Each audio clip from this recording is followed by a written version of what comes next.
जय महाराज विद्यार्थी मित्रों, धोरण 6 सामाजिक विज्ञाननी अंदर आज आपणे प्रकरण 4 भारतनी जे प्रारंभिक राज्य व्यवस्था है एना विषयनी चर्चा करीशुं।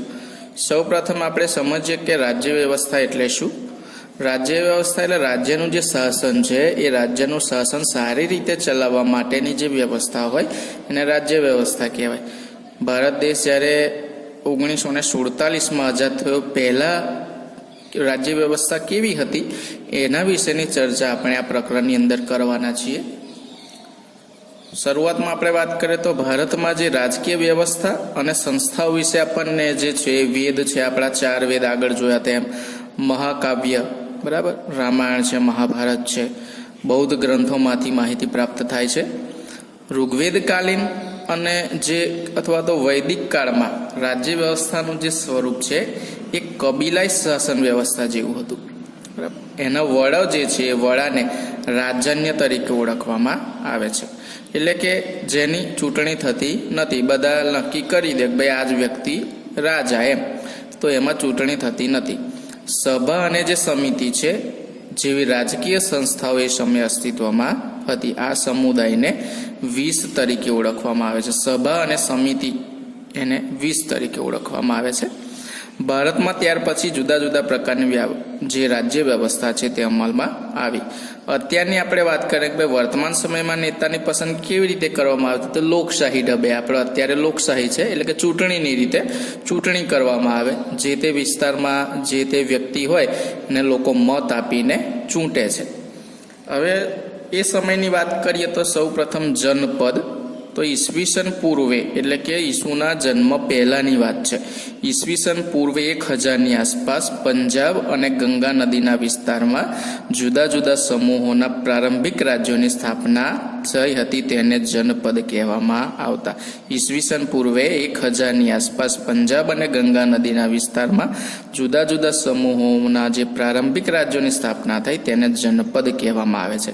जनपद एटले के माणसना वसवाटनुं एक क्षेत्र ज्यां लोको वसवाट करता होय एक क्षेत्र अथवा तो स्थान ने जनपद कहेवाय। जनपद शब्द राज्यना अर्थमां वपरातो एटले के राज्य एम। जनपद ए ऋग्वेद कालीन कबीलाई समाजथी बहु विशिष्ट कही शकाय तेवी राज्य व्यवस्था हतुं, जेमां खास करीने कुरु, पांचाल जेवा जुदा जुदा समूहोना राज्योनो समावेश थाय छे। आ मात्र जनपदनी वात छे। त्यारबाद जोईए तो महाजनपद एटले के ईस्वीसन पूर्वे ईसुना जन्म पहेलाना 6ठी सदीनी आसपास भारत में लगभग 16 जेटला महाजनपदों हता। याद राखवानी बाबत छे। 16 महाजनपदों हता। नीचे एना नाम अने एमनी राजधानी अने एमनुं वर्तमान स्थान क्यां छे एनी माहिती आपेली छे। आ महाजनपदोना केटलाक गण राज्यो हता अने केटलाक राजाशाही प्रकारना राज्यो हता अने एना माटेनी बधी माहिती जे 16 महाजनपदों छे जेम के अंग छे एनी राजधानी चंपा हती। अत्यारे क्यां छे तो ए पूर्व बिहार में छे। एवी रीते वज्जी संघ बराबर वज्जी जे छे महाजनपद हतुं एनी राजधानी वैशाली, एनुं अत्यारनुं स्थान उत्तर बराबर बिहार। आ रीते 16 जे महाजनपदों छे ए तमारे महाजनपद एनी राजधानी बराबर ए बे वस्तु खास याद राखवानी छे अने एनुं अत्यारे स्थान क्यां छे ए आपणे खास याद राखवुं पड़शे। पाछळ आपणे जोईए तो ए समयनो जे नक्शो महत्वपूर्ण जे जनपद छे अने महाजनपदो अने नगरोनी अहींया वात करेली छे। अहींया तक्षशिला, कुरु छे, कुरुक्षेत्र, इंद्रप्रस्थ, मत्स्य, अवंती आ बधी जे 16 जेटला महाजनपदो हता एनी अहींया वात करवामां आवेली छे। ए समयनो आपणो आ भारत देशनो नक्शो अहींया बतावेलो छे। पाली भाषा में जे लखायेल छे बराबर अगुंतर निकाय बराबर अंगुतर निकाय आ ग्रंथ जे छे एना अनुसार अनुवेदिक काल में 16 महाजनपदों हता अने केटलाक महत्वपूर्ण जनपद आ बधा अहींया दर्शावेला छे। लिच्छवी छे, पाटली, मगध, वत्स आ बधा जे छे ए महाजनपदोना अने जे नगरो हता ए समय ए एना विशेनो अहींया नक्शो छे। आगळ आपणे वात करीए तो राजाशाही जे व्यवस्था है ए राजाशाही व्यवस्था की अहींया आपणे वात करीए तो जे राज्य में राजा मुख्य हता ते राजाशाही राज्यतंत्र कहेवाय। के भाई राजा मुख्य જે છેલ્લો નિર્ણય રાજા કરે તો એ રાજાશાહીમાં રાજ્યતંત્ર કહેવાતા. આ સમયના જે મહાજનપદો વચ્ચે સત્તા માટે હરીફાઈ રહેતી. પહેલેથી જ સત્તા બધાને જોઈએ એટલે સત્તા માટે હરીફાઈ રહેતી, જેમાં મુખ્ય 4 શક્તિશાળી રાજ્યતંત્ર, એમાં ખાસ કરીને મગધ, કૌશલ, વત્સ અને અવંતી, આ 4 જે રાજ્યો હતા એમના વચ્ચે વિશેષ સ્પર્ધા રહેતી, જેમાં આખરે જે મગધ જે છે એ શક્તિશાળી રાજ્ય તરીકે વિખ્યાત પામ્યું હતું. આ એકબીજા સાથે ખૂબ જ ઝઘડતા અને એમાં મગધ સૌથી શક્તિશાળી રાજ્ય તરીકે પ્રખ્યાત પામ્યું. હવે મગધ વિશેની વાત કરીએ તો રાજાશાહી રાજ્યતંત્રમાં બુદ્ધના સમયમાં મગધ જે રાજ્ય છે શક્તિશાળી મહાજનપદ બન્યું. મગધમાં 3 વંશ છે એમણે રાજ્ય કર્યું. એમાં સૌ પ્રથમ છે હર્યક વંશ, ત્યારબાદ નાગવંશ અને ત્યારબાદ નંદવંશ. સૌ પ્રથમ વાત કરીએ તો આ વંશનો જે સ્થાપક છે હર્યક વંશનો એ છે બિંબિસાર. મગધની રાજધાની તરીકે રાજગૃહ એટલે કે ગિરિવ્રજ હતી, બરાબર. એમની રાજધાની મગધની રાજધાની એ રાજગૃહ, જે ગંગા અને સોણ નદીના કિનારે આવેલું હતું. બિંબિસાર પછી એનો જે પુત્ર છે અજાતશત્રુ એ શાસન પર આવ્યો. એણે પાટલીપુત્ર એટલે કે અત્યારની પટના એ પાટલીપુત્રને રાજધાની બનાવી અને વજ્જી સંઘ સાથે યુદ્ધ કરી જે લીછવી છે એમને હરાવ્યા અને મગધ જે છે એનો રાજ્ય વિસ્તાર કર્યો, પોતાનું રાજ્ય વધાર્યું. ત્યારબાદ વાત કરીએ નાગવંશ તો હર્યક વંશ બાદ નાગવંશ સત્તા પર આવ્યો, જેમાં શિશુનાગ નામનો જે બૌદ્ધ ધર્મ સાથે સંકળાયેલ હતો એ રાજાનો સમાવેશ થાય છે. નાગવંશ પછી આવ્યો છે નંદવંશ. એમાં મહાપદ્મનંદ દ્વારા જે સ્થાપિત છે, મહાપદ્મનંદ એમણે નંદવંશની સ્થાપના કરી. એ નંદવંશનો સૌથી શક્તિશાળી વંશ હતો. એમાં મહાપદ્મનંદ એ ભારતનો સૌપ્રથમ સામ્રાજ્ય નિર્માતા ગણાય છે. તેના સમયમાં મગધ જે છે ભારતનું સૌથી શક્તિશાળી રાજ્ય બન્યું હતું અને સિકંદર એ જ્યારે ભારત પર આક્રમણ કર્યું એ સમય મગધ પર નંદવંશનો જે રાજા હતો એ હતો ધનનંદ. ધનનંદ નામનો જે રાજા છે એ શાસન કરતો હતો જ્યારે સિકંદર ભારત ઉપર આક્રમણ કરે છે ત્યારે. એટલે આ લોકોએ એ સમયે રાજ્ય કર્યું મગધની અંદર. આગળ વાત કરીએ ગણરાજ્યની તો કે ગણરાજ્ય કોને કહેવાય? તો ગણરાજ્ય એટલે કે લોકો દ્વારા પ્રત્યક્ષ કે પરોક્ષ રીતે ચૂંટાયેલા વડા દ્વારા શાસિત રાજ્ય, બરાબર. લોકો ચૂંટે. રાજાશાહીમાં આપણે જોવું કે રાજા મુખ્ય હોય, જ્યારે ગણરાજ્યમાં શું હોય? પ્રત્યક્ષ અથવા પરોક્ષ, સીધી રીતે નહીં તો આડકતરી રીતે લોકો ચૂંટે. ગણરાજ્ય પ્રાચીન રાજ્ય વ્યવસ્થા તથા શાસન પદ્ધતિનું નોંધપાત્ર લક્ષણ. તો ગણનો અર્થ શું થાય? ગણનો અર્થ થાય સમૂહ.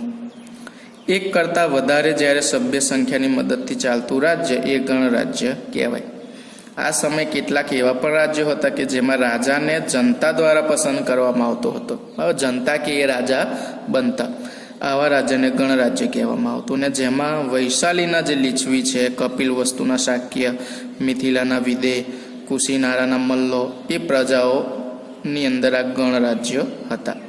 આ પ્રકારની જે રાજ્ય વ્યવસ્થા છે એમાં પ્રત્યેક સભ્યને રાજા જેવો દરજ્જો, જેમ અત્યારે ભારત દેશની વાત કરીએ તો આપણે બધા રાજા કહેવાય અને જે નેતાઓ છે, બરાબર, આપણા એક પ્રકારના સેવક કહેવાય. એટલે આ ગણરાજ્ય એક પ્રકારનું લોકશાહી કહી શકાય એવો શબ્દ કહેવાય એમના માટે ગણરાજ્ય. અહીંયા જોઈએ તો ગણ એટલે કે ઘણા બધા સભ્યોવાળા સમૂહ, ગણ એટલે જૂથ અથવા સમૂહ, અને સંઘ એટલે કે સંગઠન અથવા તો સભા. આ ગણરાજ્યમાં આપણે વાત કરીએ તો વૈશાલી વજ્જી જે રાજ્ય છે એની આપણે ચર્ચા કરીએ તો રાજસત્તાક મહારાજ્યો પાસે આસપાસના જે પ્રદેશો છે એ પ્રદેશો તાબે કરીને, તાબે એટલે કે પોતાના હસ્તક લઈને પોતાની સત્તા વધારવા માટે સામ્રાજ્ય સ્થાપવાની મહત્વાકાંક્ષા રાખતા. આજુબાજુના રાજ્યો પોતે લઈ લે. આવું જોઈને જે લીછવી છે, વજ્જી છે, બરાબર, જ્ઞાતુક છે, વિદેહ છે, શાક્ય છે, મલ છે, આવી 8 કે 9 જાતિના લોકોએ પોતાનું રક્ષણ કરવા માટે જે સંઘ રાજ્ય સ્થાપ્યું એને વજ્જી સંઘ તરીકે ઓળખવામાં આવે છે. આજુબાજુના રાજ્યોમાં સમાવેશ થઈ જાય એટલે એવું ન થાય એટલા માટે લીછવી, વજ્જી, જ્ઞાતુક, વિદેહ, શાક્ય, મલ આવા 8-9 જાતિના લોકોએ પોતાનું એક રાજ્ય સ્થાપી દીધું અને એને નામ આપ્યું વજ્જી સંઘ.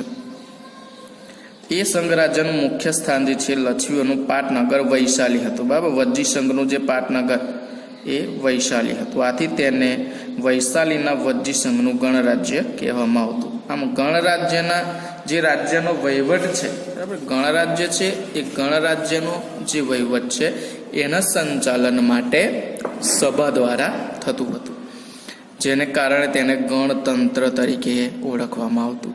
ગણરાજ્યમાં રાજધાની, બરાબર, ગણરાજ્ય જે છે ગણરાજ્યમાં રાજની બધી સત્તા જે છે એ સભ્યો પાસે રહેતી.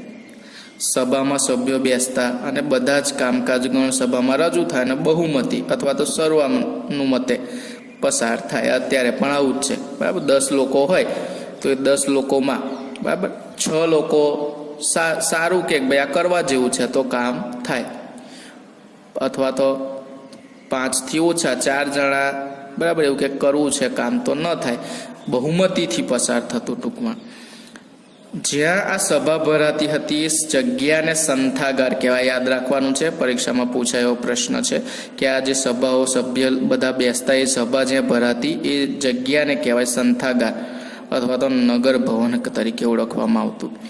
ગણરાજ્યની જે સભા છે ગણરાજ્યની સભામાં સભ્ય તરીકે વૃદ્ધ યુવાનોની પસંદગી થતી હતી, એટલે ઉંમરવાળા વ્યક્તિની. ગણરાજ્યો જે છે રાજ્યના વહીવટ માટે પોતાના પ્રમુખ પસંદ કરે, જેની પસંદગી ચૂંટણી કરીને અત્યારની જેમ કરવામાં આવતી. ગણરાજ્યમાં પ્રત્યેક સભ્યને રાજા ગણવામાં આવતો, જે સભ્ય હોય એને જ રાજા ગણે.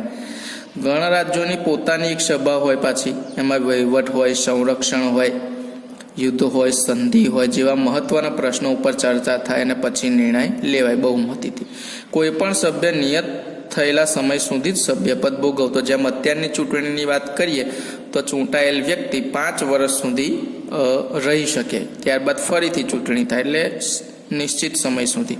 ગણરાજ્યના પ્રમુખને કાર્યવાહક સમિતિ જે છે એ રાજ્ય વહીવટમાં મદદ કરતી. એટલે આ રીતે રાજ્યની વ્યવસ્થા એ સમયે હતી. અહીંયા એમનું આપણે વાત કરીએ તો સમાજ જીવન કેવું હતું અને રાજ્ય વ્યવસ્થા કેવી હતી. તો પુરાતત્વ શાસ્ત્રીઓ જે છે એમના મતે એ સમયના લોકો સાદા ઘરમાં રહેતા, બરાબર, બહુ મોટા બંગલાઓમાં નહીં. પશુપાલન પ્રવૃત્તિ સાથે સંકળાયેલા હતા. ઘઉં, ચોખા, જવ, શેરડી, તલ, સરસવ, કઠોળ જેવા પાકો થતા એ સમયે. માટીના વાસણમાં એ લોકો, બરાબર, ઉપયોગ કરતા. કારણ કે એ લોકો જે છે પુરાતત્વ શાસ્ત્રીઓ જે છે એ કેટલાક માટીના વાસણો મળી આવેલા છે. એમાં એક અહીંયા જોઈએ તો ઘુસર પાત્ર આપણને જોવા મળે છે. આ માટીના કેટલાક વાસણો છે, એની ઉપર ચિત્રકામ પણ થયેલું છે, આપણે જોઈએ છે. આ વાસણો ભૂખરા રંગના ચિત્રિત વાસણો, જેને ઘુસર પાત્ર તરીકે ઓળખવામાં આવે છે. આ સમયે કોઈ પણ રાજ્યનો જે શાસક છે પોતાના રાજ્યના સંરક્ષણ એટલે કે બચાવવા માટે શક્ય એટલા બધા ઉપાયો કરતો. આ માટે રાજ્યની જે રાજધાની છે એના આસપાસના કિલ્લાઓ બાંધો. આ જો અહીંયા એક કિલ્લો બાંધેલો છે ઈંટોના કિલ્લાની દિવાલ પર, બરાબર, એક વ્યક્તિ ચડી રહ્યો છે. અલ્હાબાદની વાત છે અહીંયા. તો એ ઊંચા કિલ્લાઓ બાંધવામાં આવતા, તેમાં પુષ્કળ પ્રમાણમાં પથ્થર ઈંટોનો ઉપયોગ કરવામાં આવતો અને કેટલાક રાજાઓ પોતાની શક્તિ અને સમૃદ્ધિની પ્રદર્શન કરવા માટે રાજ્યની ફરતે વિશાળ, ઊંચી અને ભવ્ય દિવાલો તૈયાર કરવામાં આવતા. અહીંયા આપણે જોઈએ છે પ્રયાગરાજની અંદર મળેલી ઈંટો આશરે 2500 વર્ષ પહેલાંની ગણાય છે. આ તમે જોઈ શકો છો. એટલે કે સંભવતઃ આ લોકો ઊંચી દિવાલવાળાઓ કિલ્લાઓ બાંધવામાં એ સમયે આવતા હશે. કેમ? તો કે ભાઈ બીજા કોઈ રાજ્યનો એમની ઉપર તરત હુમલો ન કરી દે એટલા માટે આ રીતની પ્રક્રિયા ઊંચા કિલ્લા બાંધવામાં આવતા. આ સમયના જે તમામ મહાજનપદો જે છે એમની પાસે વિશાળ સેના હતી, ખૂબ જ મોટા પ્રમાણમાં સેના હતી અને એના સંરક્ષણ માટે એમણે મજબૂત કિલ્લાની જરૂરિયાત રહેતી. કારણ કે બીજા કોઈ રાજાઓ હોય એમની ઉપર યુદ્ધ ન કરી જાય એટલા માટે આવા ઊંચી દિવાલો, ઊંચા કિલ્લાઓ બનાવતા.